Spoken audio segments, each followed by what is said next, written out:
Bonjour à chacun et à chacune. C'est bon pour nous de louer le Seigneur, non pas parce que c'est une technique, mais parce que on élève notre reconnaissance à Dieu, on élève aussi notre compréhension, petite compréhension de qui il est, et c'est quelque chose d'extraordinaire de pouvoir le bénir et le célébrer. Dans la vie d'Abraham, après un beau moment de relation avec Dieu, ne cherchez pas, je vous le lis, après on va entrer dans le sujet. Il nous est dit que l'Éternel apparut à Abraham et lui dit, je suis le Dieu Tout-Puissant, marche devant ma face et sois intègre. Je suis le Dieu Tout-Puissant, dira Dieu, il se révèle à Abraham et lui dit, marche devant ma face et sois intègre. Et on pourrait certainement être encouragés les uns les autres par cette expression qui est ce que Dieu demande et ce que Dieu dit à Abraham. Je crois que Dieu peut nous le dire à nous. Il peut nous dire encore ce matin, marche devant ma face et sois intègre. Vous êtes d'accord ou pas? Oui. Hein? Je voudrais vous parler de 3 aspects de la marche dans la foi.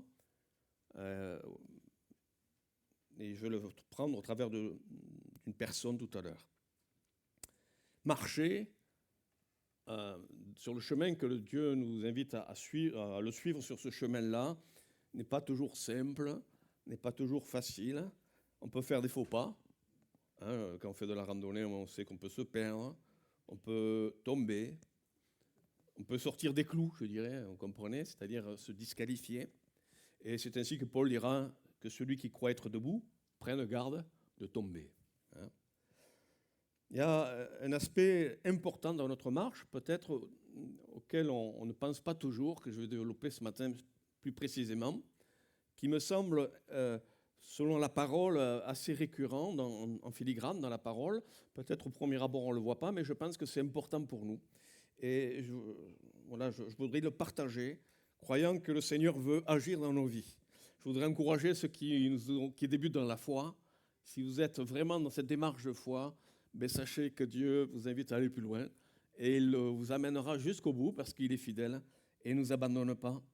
Mais aussi pour nous qui peut-être avons un peu plus de bouteilles, dans tous les sens, aussi, le Seigneur veut nous encourager. Vous êtes d'accord? On peut prier avant, vous voulez bien? On va prier le Seigneur. Merci pour ta parole, notre Dieu. Merci pour ta présence. Tu es là. Tu viens en nous par ton esprit. Et nous sommes, Seigneur, tributaires de cette relation avec toi. Et nous prions que ce matin, nous ne soyons pas distraits, que nos cœurs ne s'éparpillent pas, mais que nous puissions entendre ta voix et dépasse les mots, remplis mon cœur de toi et permets que les uns et les autres reçoivent une parole de Dieu, une parole peut-être de révélation, d'encouragement pour leur cœur et pour leur vie. Merci parce que tu es le fidèle, tu nous aimes et tu veux nourrir notre âme ce matin de diverses manières. À toi la gloire. Amen. Vous savez, l'apôtre Paul, alors qu'il convoque les anciens d'Éphèse, c'est la dernière fois qu'il va les voir, il les convoque, entre guillemets, et les invite à le rejoindre. Ils vont le retrouver là, sur cette plage. Vous connaissez ce récit, c'est dans Actes 20, verset 24. Et voici ce qu'il va leur dire, comme discours d'adieu, dirons-nous, comme moment où il va leur dire qu'il ne les verra plus. Hein. Pour lui, c'est clair dans son cœur, il sait qu'il ne va plus les voir, parce qu'il doit partir. Et dans Actes 20, 24, il dira « Mais je ne fais pour moi-même aucun cas de ma vie, comme si elle m'était précieuse, pourvu que j'accomplisse ma course avec joie et le ministère que j'ai reçu du Seigneur Jésus, d'annoncer la bonne nouvelle de la grâce de Dieu. » Pourvu, et cette expression « pourvu que j'accomplisse ma course avec joie », ça m'a souvent interpellé parce que dans le pastorat, dans le ministère, ce n'est pas toujours facile, même si Dieu est avec nous. Ce n'est pas toujours simple. Et souvent, dans mon cœur, je me suis dit, Seigneur, j'ai besoin de retrouver cette joie, de te suivre, de t'aimer et de te plaire. Alors, je voudrais que vraiment on soit encouragé. Alors, il y a déjà le PowerPoint, c'est bien, merci. Ce personnage que je voudrais voir avec vous ce matin, il n'est pas trop connu. C'est Azer. Hein, vous avez une généalogie là, mais si vous êtes loin, vous ne voyez peut-être pas trop, mais je ne peux pas le grossir plus. Vous avez Jacob ici. Vous ne le reconnaissez pas, hein, mais c'est lui. Il avait pour femme Léa, et Rachel. Ces deux sœurs, hein, vous savez qu'il a été trompé, etc. Je ne vais pas revenir dans ce récit. Et il y a aussi également des servantes. Bila, qui était la servante de Rachel, et Zilpa, ici, qui était la servante de Léa. Et vous savez, bon, on ne peut pas prendre le temps de trop en discuter. Ce matin, je voudrais aller à l'essentiel. Et de ces unions, dirons-nous, de ces relations, il va y avoir dans les 12 ici, et y avoir un homme qui s'appelle Azer. Azer. Alors pourquoi je prends Azer?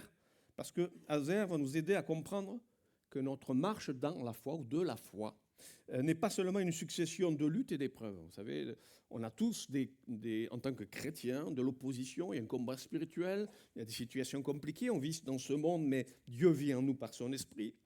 Et il y a toute cette compréhension ou incompréhension du chemin de Dieu parfois, et on tâtonne, ou parfois même on ne comprend pas pourquoi il y a telle situation, telle opposition.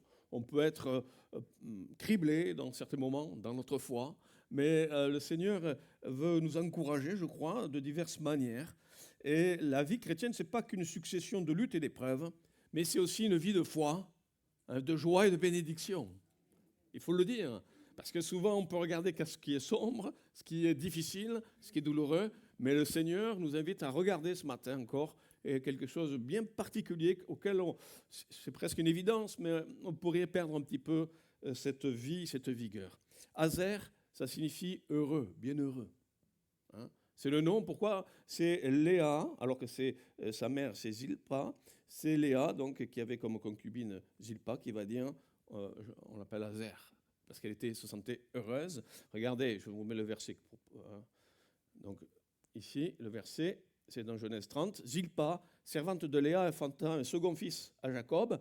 Léa dit que je suis heureuse, car les filles me diront heureuse, et elle l'appela du nom d'Azer. Il faut que je ralentisse, je veux tellement dire que je vais ralentir. Elle l'appela du nom d'Azer, signifie heureux. Alors, mon premier point est celui-ci. Dans cette marche avec Dieu, Dieu nous invite aussi d'avoir quand même une joie profonde, une marche joyeuse. Oui, il y a des combats, il y a des luttes, mais cette marche joyeuse ne se tient pas dans l'autosuggestion, dans la réflexion. Un chrétien doit toujours être heureux. Vous savez, comme on peut faire des fois, lapidairement, on dit des phrases qui ne servent à rien, si ce n'est qu'accuser les uns les autres. Non. Jésus dira un jour, dans un temps particulier avec ses disciples, « Si vous gardez mes commandements, vous demeurerez dans mon amour, de même que j'ai gardé les commandements de mon Père et que je demeure dans son amour. Je vous ai dit ces choses afin que ma joie soit en vous et que votre joie soit parfaite. » Vous la connaissez, ce récit. En fait, cette marche joyeuse, elle ne s'obtient pas par une espèce d'analyse intellectuelle. Elle se vit, elle se concrétise dans cette relation avec son Dieu, dans la présence de Dieu, dans le fait de garder ses commandements, d'aimer le Seigneur et de demeurer dans son amour. Si je demeure dans son amour et dans sa présence, si je vais vers lui, eh bien, je vais pouvoir avoir une paix profonde. Je suis sûr que tous ceux qui croient ici, vous avez vécu ça un jour ou un autre, où vous n'étiez pas en forme spirituellement, vous avez vécu des moments terribles, mais vous avez eu la force, l'encouragement d'aller vers Dieu.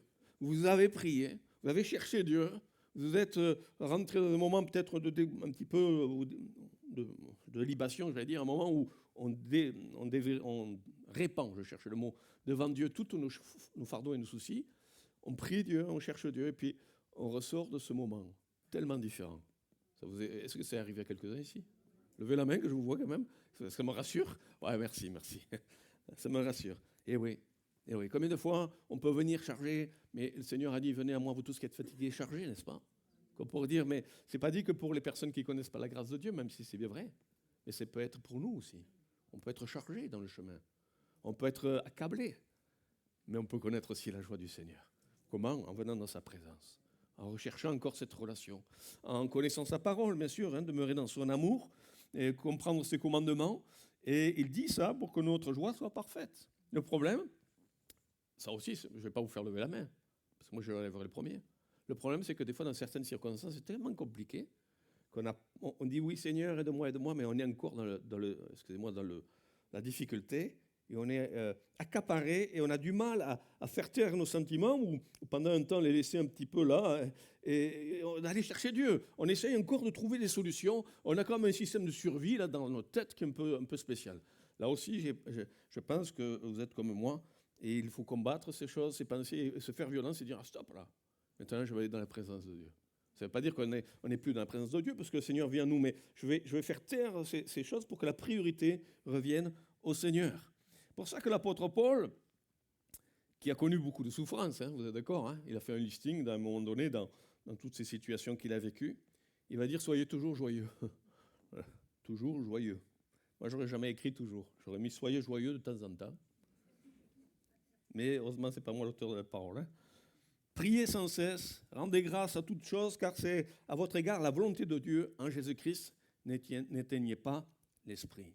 En fait, il dit ça non pas parce que c'était quelqu'un qui était un peu dénué de sentiments, un gars, vous savez, qui n'a pas de sentiments, qui est un peu spécial, qui est un peu au-dessus du lot. Non, il n'avait pas, je pense, de clivage ou de choses spécifiques. Par contre, il y avait une réalité, c'est qu'il y avait la présence de Dieu. Et il cherchait cette relation avec Dieu. Il servait Dieu. Et c'était lié à cette communion qu'il avait avec Dieu. Il peut dire ça.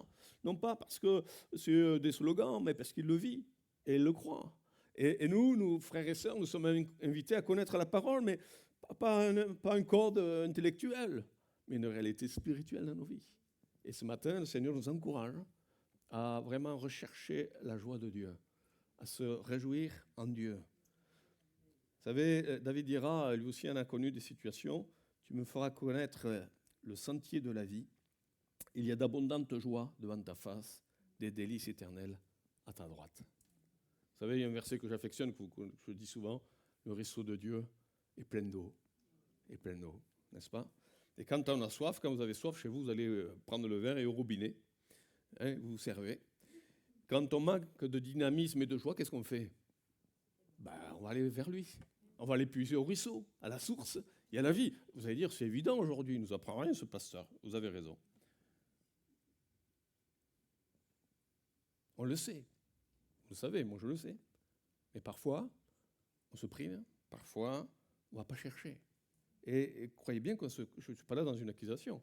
Je suis là pour nous encourager, pour que Dieu nous encourage à aller vers lui de plus en plus, à communier avec lui. Tout à l'heure, je l'ai lu, rendez grâce à toutes choses, car c'est à votre égard la volonté en Jésus-Christ. La volonté de Dieu en Jésus-Christ. En fait, quand on vit plus près de Dieu, quand on est dans cette relation profonde avec Dieu, les principes bibliques deviennent concrets. Ce n'est pas des théories loin de nous qui nous semblent, moi, c'est pas possible, moi, j'y arriverai jamais, Non, c'est pas ça du tout. Au contraire, plus on s'approche de Dieu, je dirais, plus ce qu'il dit nous concernant va prendre forme. Et on voit ces choses naître dans nos vies. On voit ces choses se développer dans nos cœurs. Et quand il dit rendez grâce en toutes choses, vous savez, on est dans un monde où on veut tout et tout le temps et rapidement, mais on peut oublier toutes les grâces qu'on a en Dieu. C'est pas vrai? On chantait ce vieux cantique, encore hier, je l'ai fait chanter à la Méridienne. Compte les bienfaits de Dieu.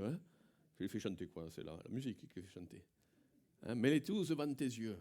C'est pas vrai? Des fois, on est toujours là à dire à Dieu ce qu'il doit faire, mais on oublie facilement peut-être lui dire merci pour tout ça. Merci pour tes grâces. Et je ne suis pas là pour nous pointer du doigt, nous faire du mal. On est là pour dire Seigneur, oui, on veut être plus près de toi, plus près de ton cœur. On veut t'aimer. Et cette marche dans la foi, vous qui êtes nés de nouveau depuis peu, qui vous êtes fait baptiser ou depuis longtemps, ce n'est pas une marche de « Oh, je suis chrétien, je suis accablé de toutes parts, je vais souffrir et mourir à tout jamais ». Non, il est le vivant, il est le tout-puissant. Et il m'a redonné cette joie. Et si je perds cette joie, parce que les circonstances m'assaillent, mais que j'ai le courage et la force de dire « Mais j'ai pas besoin, je ne veux pas que je me laisse altérer plus que ça, je reviens vers toi, Seigneur ». Ça ne veut pas dire que quand on est dans l'épreuve, on est super joyeux. Parce que ce n'est pas un sentiment, non. Vous savez, je suis toujours joyeux et puis je suis malheureux au fond de moi. Non, s'il vous plaît, ce n'est pas ça la vérité. La vérité, c'est qu'il y a des moments compliqués, mais Dieu est avec nous.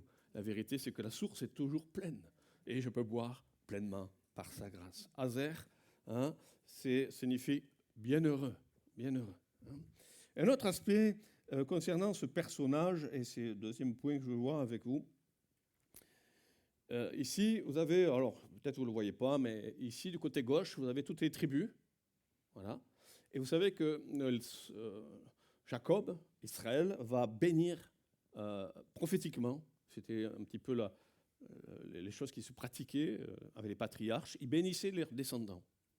Et ici, donc, il va bénir les tribus. Et c'est très souvent c'est prophétique. Vous le trouvez dans Genèse, mais vous le trouvez aussi dans Deutéronome. On va voir certaines choses. Et je vous ai mis en jaune concernant Azer, ici, là. Hein, il est dit, son pain sera abondant. C'est Genèse 49, verset 20. Voilà, ça signifie, on va le voir, symbole traditionnel, c'est l'olivier et l'huile, je vais en parler. Et puis, caractéristique spirituelle, c'est l'abondance, la joie, ce qu'on vient de partager. Il nous dit en Genèse 49, verset 20, « Azer produit une nourriture excellente. Il fournira les mets délicats des rois. » Alors, certains de dire, j'ai été regarder un petit peu parce que j'ai été chercher, et certains de dire que la tribu d'Azer, à un moment donné, a servi à la table de Salomon. Vous savez qu'à un moment donné, dans le peuple, il fallait que les tribus ou des lieux viennent et nourrissent pendant un mois le roi qui était en place. Des années après, la conquête, bien des années après, une fois que le peuple est sorti d'Égypte et qu'ils vont tourner dans le désert, que cette génération décède, cette nouvelle génération, sous maintenant le temps de l'autorité de Josué, va aller conquérir le pays de Canaan. Et vous savez qu'il y a la conquête qui va durer assez longtemps, et puis après, il y aura un partage. Hein. Et vous avez ici les tribus, si vous ne voyez pas bien, désolé, je ne peux pas faire plus grand. Et vous avez les tribus et le partage des tribus. Et vous avez la tribu d'Azer, ici ou Asher, hein, ça dépend ici. Hein, c'est cette partie verte, hein, la même couleur que la flèche, qui est la tribu d'Azer. Hein. Et ils avaient aussi comme symbole, ceci, l'olivier, un olivier. Alors pourquoi tout ça? Pourquoi je parle de ça? Mais on va en parler de suite, vous allez le comprendre. En fait, c'est une région, une contrée prospère par rapport à d'autres tribus qui avaient des lieux un peu plus arides, un peu plus désertiques. Alors le désert là-bas, c'est pas le même que le désert du Sahara. Hein. Un désert un peu spécifique, mais beaucoup plus pauvre. Pour ça qu'il y avait des endroits un peu spécifiques. Bon, je ne vais pas rentrer dans les détails. C'est lié aussi à la montagne. Hein. Ici, là, vous avez une chaîne de montagne, ce qui fait que l'air s'arrête de ce côté-ci. Côté ouest, c'est toujours plus vert que côté est. Hein. C'est ce qu'on peut dire, même si je ne suis jamais allé. C'est ce que je comprends d'après ce que j'écoute ou j'entends. Donc, c'est une région prospère. C'est une région où il y aura beaucoup d'oliviers, beaucoup de plantations, parce qu'il y a un climat favorable. Il y a une fertilité, il y a quelque chose qui est bon là, dans cette région-là. Et dans notre marche chrétienne, Dieu veut aussi susciter, il veut que nous ayons une marche féconde, je veux dire comme ça, une marche prospère. L'intention de Dieu, ce n'est pas de nous faire survivre dans notre marche avec lui, mais c'est bien au contraire de nous fortifier, de nous encourager. L'intention de Dieu, c'est jamais de nous donner le minimum du minimum. Minimum syndical, il n'y a pas de syndicat d'ailleurs, mais le minimum. Non, l'intention de Dieu, vous l'avez remarqué, c'est toujours de donner au-delà de ce qu'on espère. Je ne parle pas de la prospérité de l'Évangile, comme certains parlent. Hein. Je ne parle pas de ça, même s'il y a une part de vrai. Mais des fois, ça a été mis un peu trop, dans une manière un peu excessive. Dieu veut que nous allions dans cette marche féconde. Pourquoi? Grâce à quoi? On a le soutien indéfectible et fidèle de Dieu. Dieu ne change jamais, mes frères et sœurs. Lui, quand il s'engage, il s'engage. Nous, on va revoir nos copies. Mais lui, il s'engage et c'est une certitude. On a le soutien indéfectible et fidèle de Dieu, bien sûr, dans la mesure où je veux en bénéficier toute ma vie, toute ta vie, toute notre vie, mes frères et sœurs. Et vous qui vous êtes engagés, là, il y a quelques jours, c'est formidable, c'est extraordinaire, mais Dieu veut pas que cet engagement, et vous-même, je l'espère, vous ne voulez pas, que ce soit un engagement que passager, mais un engagement durable ici-bas, mais aussi dans sa présence. Hein, parce que Dieu a un plan qui ne traverse le temps et qui traverse même notre vie humaine. Dieu est au-dessus de tout. Vous savez, la Bible dira, le Dieu de toute grâce, c'est l'apôtre Pierre qui dit ça, 1 Pierre 5,10, qui vous a appelé en Jésus-Christ à sa gloire éternelle, après que vous aurez souffert un peu de temps, Eh oui, parce que des fois, on n'est pas épargné. Vous perfectionnera lui-même. Vous entendez ce qu'il dit? Il vous perfectionnera lui-même. Vous affermira, vous fortifiera, vous rendra inébranlable. Moi, ce que j'aime, ce qui me réjouit, c'est que Dieu veut faire cette œuvre en nous, mais il attend aussi nos dispositions de cœur. Le problème, c'est qu'on voudrait qu'il fasse tout sans nous. Allez, fais, dépêche-toi. Bah, on ne lui dit pas, mais on presque comme ça des fois. Mais pourquoi? Non, ça c'est le problème. En vérité, Dieu nous donne en fonction aussi de notre ouverture de cœur. Parce que la foi, c'est ça. Je m'ouvre à toi, Seigneur, et je vis dans ce que tu me dis. Oui, il vous affermira, il vous perfectionnera, il vous fortifiera. Toutes les fois où on est accablé, on est criblé, ou on est souffert pour un peu de temps, hein, après que vous aurez souffert un peu de temps, réagissons spirituellement. Et rappelons-nous, et l'Esprit de Dieu rappellera notre cœur, et dira, mais reste pas comme ça. Regarde, il va te perfectionner, il veut t'affermir, il veut te fortifier, il veut te rendre inébranlable. Tu as une nature peut-être à te décourager facilement. Les gens veulent te dire, bienvenue au club. Mais celui qui vit en nous est bien plus fort que cette nature-là, n'est-ce pas? Et il ne faut pas rester caché dans nos carences ou nos limites ou peut-être nos faiblesses. Il faut plutôt dire, tout ça, je ne veux plus. Je veux ce que tu es toi. Et c'est difficile, c'est ça le combat de la foi. Le bon combat de la foi. Ce n'est pas combattre contre les autres, hein. C'est combattre contre soi-même. Et souvent contre sa chair ou ses intentions. Mais Dieu soit béni, il nous donne la force. Il te fortifiera. Il te fortifiera. Pourquoi tu restes accablé? Il veut te fortifier. Sors de cet accablement et viens dans sa présence. Cherche-le et ne reste pas toujours frêle en disant c'est comme ça, je suis de nature comme ça. Ne te trouve pas des excuses pour rester dans ce coin-là. Mais entends le cœur du Seigneur qui t'appelle. Il attend. Et il veut que tu sortes de cette manière de voir. Vous savez, cette marche, elle peut être féconde parce que justement, tu peux te présenter devant Dieu et tu peux vivre en Dieu. Cette marche est féconde parce que tu vis aussi dans cette... Dieu a comme projet d'augmenter ta foi. Vous savez, les disciples vont dire un jour, augmente-nous la foi. Ils avaient raison, n'est-ce pas?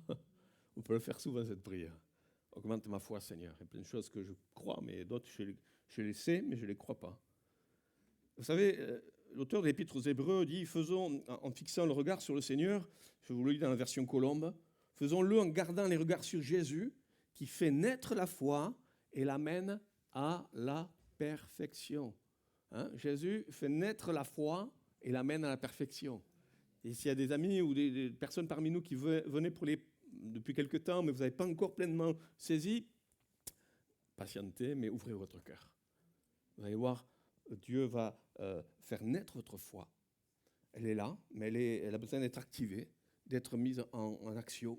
Et elle n'est pas portée sur des êtres humains, elle n'est pas portée sur des choses, mais elle est là pour susciter la foi et pour l'amener à la perfection. À Dieu soit la gloire. Amen. Hein?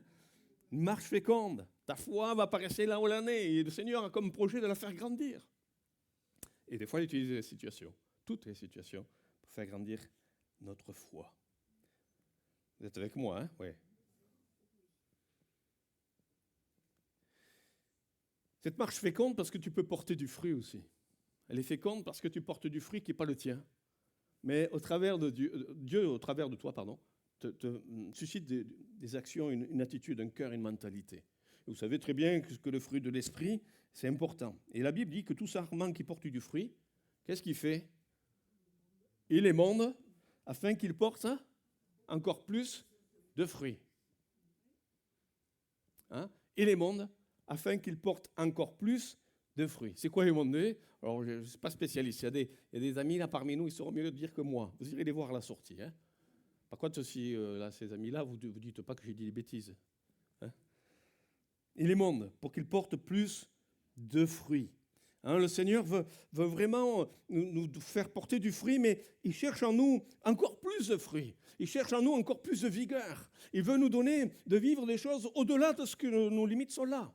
Je pensais souvent à ces versets que j'apprécie. J'ai travaillé cet enseignement dans la semaine. Le fait que souvent dans la Bible, on trouve toujours les gens les plus faibles qui vont être utilisés par le Seigneur. Ceux qui semblent avoir le moins de compétences favorables pour telle chose, c'est lui qui il prend celui-là, là-bas.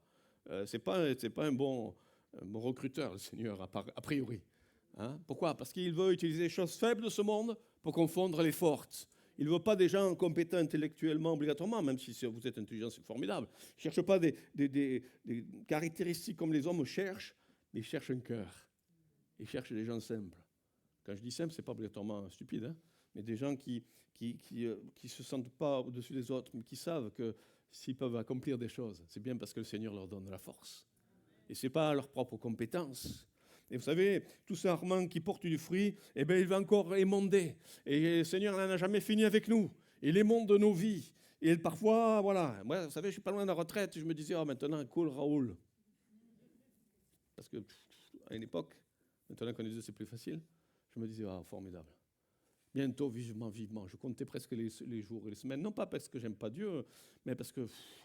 Et puis en même temps, pas être une charge pour l'Église, en disant comme ça, l'Église pas aller plus loin, etc., etc. Mais en fait, aujourd'hui, j'ai plus du tout cette même pensée. Je me dis, de toute manière, que tu sois à la retraite ou pas, tu vas servir le Seigneur. Qu'est-ce que c'est cette histoire?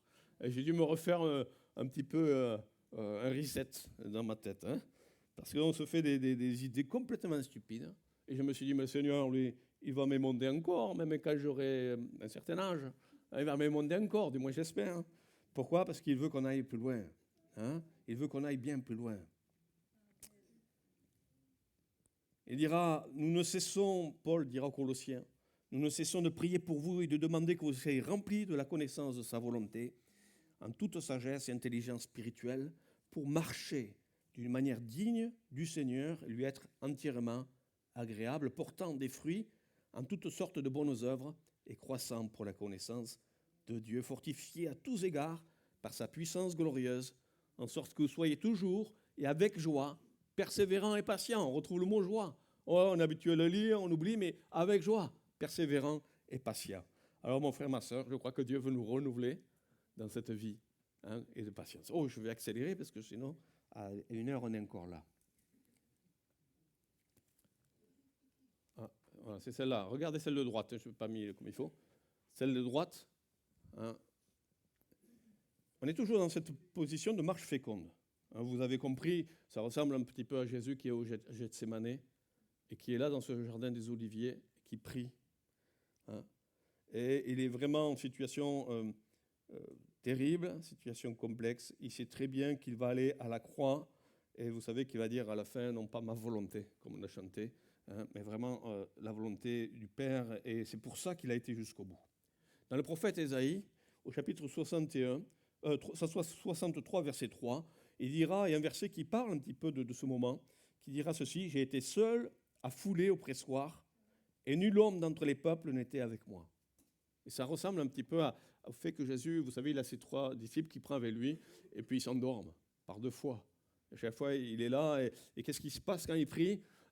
C'est des grumeaux de sang qui coulent parce que de son être. Pour Jésus, ce moment, c'est Gethsémane, ça signifie pressoir à huile. C'est le moment où il est pressé par ce qui va se passer et l'action qui va se mener quelques heures après à la croix. Il sait où il va.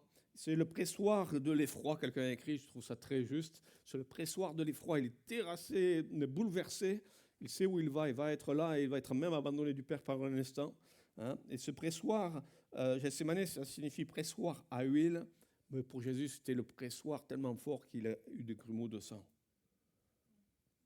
Mais il faisait tout cela parce que Ésaïe 53 le dit, après avoir livré sa vie en sacrifice pour le péché, il verra une postérité et prolongera ses jours, et l'œuvre de l'Éternel prospérera entre ses mains. À cause du travail de son âme, il rassasiera ses regards, et il se chargera de leur iniquité. C'est pourquoi je lui donnerai sa part avec les grands. Il partagera le butin avec les puissants, parce qu'il s'est livré lui-même à la mort, et qu'il a été mis au nombre des malfaiteurs, parce qu'il a porté les péchés de beaucoup d'hommes, et qu'il a intercédé pour les coupables. Alléluia. Pourquoi je parle de ça? Parce que quand Jésus est là, il est brisé, il a été humilié, il a été crucifié. Vous savez tout ce qui s'est passé. Mais grâce à ça, on est là. Grâce à ça, il y a une place qui nous est préparée. grâce à cette œuvre extraordinaire, parce qu'on s'est souvenu, la victoire de Jésus est notre partage. Dans notre marche chrétienne, parfois la marche féconde, elle passe par un temps de brisement, un temps où on est pressé comme dans le pressoir à huile. On n'est pas, Jésus il a dit qu'il a eu des tribulations, ben on en aura aussi. Et c'est vrai que marcher avec Dieu, il y a la joie, il y a la vie, il y a la puissance, mais il y a aussi des moments de brisement. Mais pourquoi? Parce qu'il veut permettre qu'il se passe des choses derrière, qu'il y ait un fruit, qu'il y ait quelque chose de merveilleux qui se passe. On n'a pas besoin, bien sûr, de mourir sacrifié pour les autres, mais on a besoin de parfois souffrir pour le message, la dispensation du message de Dieu. Il y a des gens qui souffrent dans ce monde, qui sont enfants de Dieu, ils souffrent, ils sont persécutés à cause de leur foi. Eux, ils sont pressés.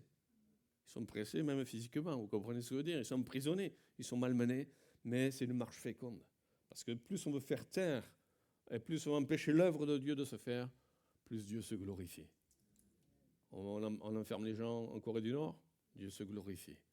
On tue, on massacre dans certains pays d'Afrique des hommes et des femmes qui croient dans le Seigneur, Dieu se glorifie. Ils sont pressés, mais il y aura un fruit pour la gloire du Seigneur. Amen. Amen. Je termine par ceci.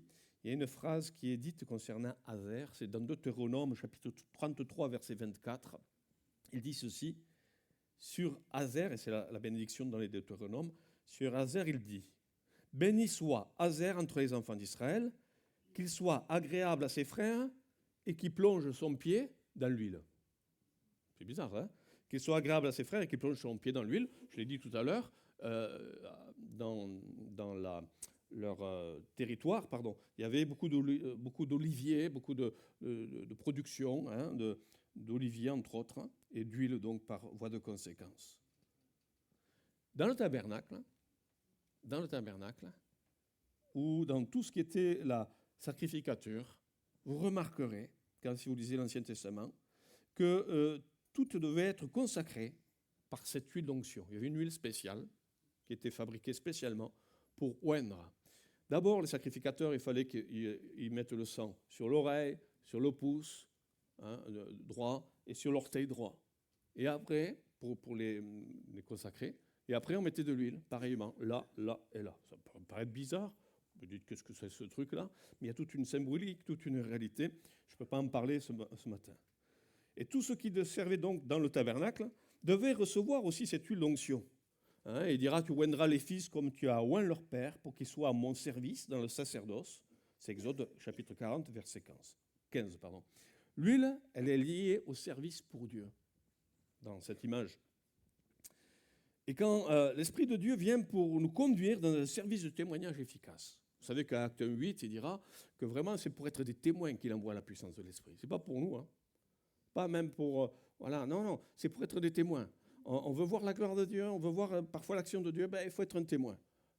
Pas seulement pour nous. Si c'est que pour nous, excusez-moi, ça n'a pas trop d'efficacité. Dieu a comme intention de faire glorifier son nom. Hein. Maintenant, imaginez que vous m'invitiez chez vous. Je ne cherche pas à être invité, d'accord? Voilà. Mais imaginez que je débarque chez vous, mais avant de rentrer chez vous, j'ai marché dans une flaque d'huile. Marché avec mes chaussures. Dans les flaques d'huile, et vous dites « Ah, salut !» Bon, je ne sais pas qu'est-ce que vous dites. Soyez bienvenus, entre. Et moi, je rentre. Et je marche sur vos beaux tapis. Je m'assois. Bon, bref. Voyez un peu ce que ça va donner. Déjà, vous allez faire, si vous voyez ça, vous allez me mettre dehors. Ou comme vous êtes sympathique, vous allez dire « C'est pas grave. » Mais au fond, vous allez dire « Si, c'est très grave, c'est très grave. » Soyez pas menteur dans ces moments-là, hein, attention. On est tous pareils, je vois. Vous risquez de m'en vouloir, mais surtout, vous risquez de ne pas pouvoir ôter les traces sur votre pays. Hein. Ça risque de durer un moment, n'est-ce pas? Bon, ça, c'est le côté négatif. Mais maintenant, ici, il est dit de Azer, il plonge son pied dans l'huile. Il plonge son pied dans l'huile. C'est pour ça que j'ai mis cette image, on voit une trace à gauche. On voit des traces de pied. Hein. Et l'enfant de Dieu, et ça a été rappelé par le don spirituel, l'enfant de Dieu ne peut pas passer indifférent dans ce monde. Il ne peut pas être anonyme dans ce monde. Même si on ne connaît pas son prénom, ce n'est pas grave. Même si on ne sait pas qui il est, ce n'est pas grave. Mais il a un impact dans ce monde. Il a, du fait qu'il est enfant de Dieu, qu'il le sente ou pas, qu'il pense ci ou ça de lui-même, c'est pas ça qui compte. Mais s'il a une relation avec Dieu, il a un impact dans ce monde. Il a un impact dans ce monde. Il n'a pas un impact de méchanceté, de haine, de mépris. Il a un impact de valeur qui reflète celui qui règne sur son cœur, le Seigneur Tout-Puissant. Mon frère, ma sœur, il plonge son pied dans l'huile. Et nous sommes enfants de Dieu, nous sommes invités à marcher ici-bas, à ne pas se cacher, à ne pas avoir peur, mais à être enfants de Dieu, à être simple, mais à être rempli de lui, à vivre pour lui et à témoigner de son amour et de sa grâce. Vous savez, c'est une marche consacrée. On ne sert pas Dieu le dimanche ou que quand on vient en réunion, quand on en a envie, hein, quand on vient en réunion, etc. Non, on sert Dieu tout le temps. Tout le temps. Que ton facteur, là, quand il vient, ou quelqu'un qui te fait une remarque, etc. Là, comment tu sers Dieu, ça c'est un sacré défi. Hein? Ou ceci, cela, tu sers Dieu tout le temps. Quand tu fais ton travail, tu sers Dieu. Quand tu es dans tes loisirs, tu sers Dieu. Il n'y a pas un moment où je dépose mon christianisme, dirons-nous, ma valeur spirituelle. Non, tu es toujours enfant de Dieu. Tu sers Dieu quand, en pleine nuit, tu te réveilles sur ta couche, tu es un peu insomniaque, et puis tu es là, au lieu de vagabonder dans tes pensées, tu peux prier Dieu. Tu le sers. Tu le sers. Tu sers Dieu quand tu es en déplacement. On va avoir des familles, etc. On va avoir des gens autour de nous qui ne connaissent pas la grâce de Dieu. Tu le sers parce que tu es enfant de Dieu. Ton pied va laisser des traces. J'espère que ce n'est pas les poings qui vont laisser des traces, mais les pieds ou la langue ou le cœur, hein, pour la gloire du Seigneur. Et puis, dans cette phrase sur Azer, il dit « Béni soit Azer entre les enfants d'Israël, qu'il soit agréable à ses frères. Hein. » En fait, dans une autre version, il dit qu'il soit en faveur à ses frères. Alors, comment peut-on faire cela? En aimant en vérité. Alors, je conclus. Je suis passé assez vite sur ce point-là, mais vous avez le loisir de vous-même chercher. Frères et sœurs, comme la tribu d'Azer, nous sommes appelés à marcher vraiment sur ce chemin de foi et marcher dans la joie, de vraiment être aussi féconds et que notre engagement pour le Seigneur reflète la lumière de Christ. Nous sommes dans des temps où plus ça va aller, c'est urgent que des hommes et des femmes rencontrent le Seigneur. Et pour ça, il ne faut pas nous ramollir, j'allais dire. Il ne faut pas que notre marche soit lourde, que notre marche soit pesante et voilà, frustrée, mais nous voulons que notre marche soit vivante et glorieuse pour le Seigneur. Et nous voulons nous rappeler, peut-être rappelez-vous les textes où il est fait mention qu'il vous fortifiera, il vous rendra inébranlable. C'est pour vous et pour nous, nous avons besoin de la vie puissante du Seigneur.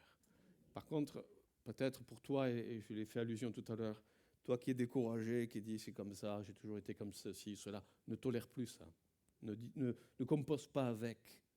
Viens chercher au pied de Dieu sa victoire. Viens chercher sa victoire. Et arrête de raisonner comme ça. Ça suffit, ça. C'est pas ce que Dieu veut pour toi. Ça, c'est pas du tout son projet. Son projet, c'est une vie abondante dans ton cœur et dans ton âme. Amen. Encore bon au front.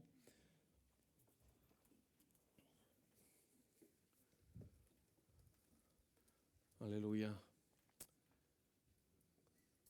On va prier ensemble.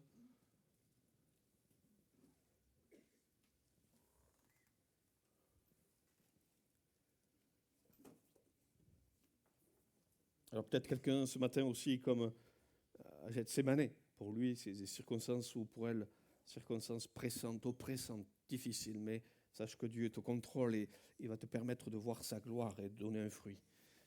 Voilà. Et ne baisse pas les bras et accroche-toi au Seigneur, compte sur lui. Alléluia. Ensemble, nous te bénissons, notre Dieu. Toi qui es si grand et si puissant, tu nous as rachetés par grâce et nous sommes devenus tes enfants. Et tu es un Père qui n'abandonne pas ses enfants. Tu es un Père qui ne délaisse pas ses enfants. Tu es un Père qui a ce projet de nous amener jusqu'au bout de la marche. Et dans cette marche, de nous faire vivre des expériences, être des témoins et marcher pour ta gloire. Seigneur, nous ne sommes pas par nous-mêmes compétents, nous ne sommes pas capables d'eux, mais toi en nous, tu nous rends capables. Toi, tu vis en nous et nous ne voulons pas juste savoir les théories chrétiennes, les principes chrétiens et pas y avoir le cœur. Nous prions que ce que nous connaissons de toi ne soit pas juste intellectuel, mais que ça devienne, Seigneur, concret dans nos vies, évident, que ce soit par des actes et des mentalités. Fais-nous grâce, Seigneur. Et donne à chacun d'aller plus loin. Nous ne voulons pas rester là où nous en sommes. Prions que notre marche soit affermie. Nous ne voulons pas être disqualifiés. Et nous voulons aller jusqu'au bout de la course. Alors aide-nous, Seigneur, et bénis nos cœurs au nom de Jésus. Amen.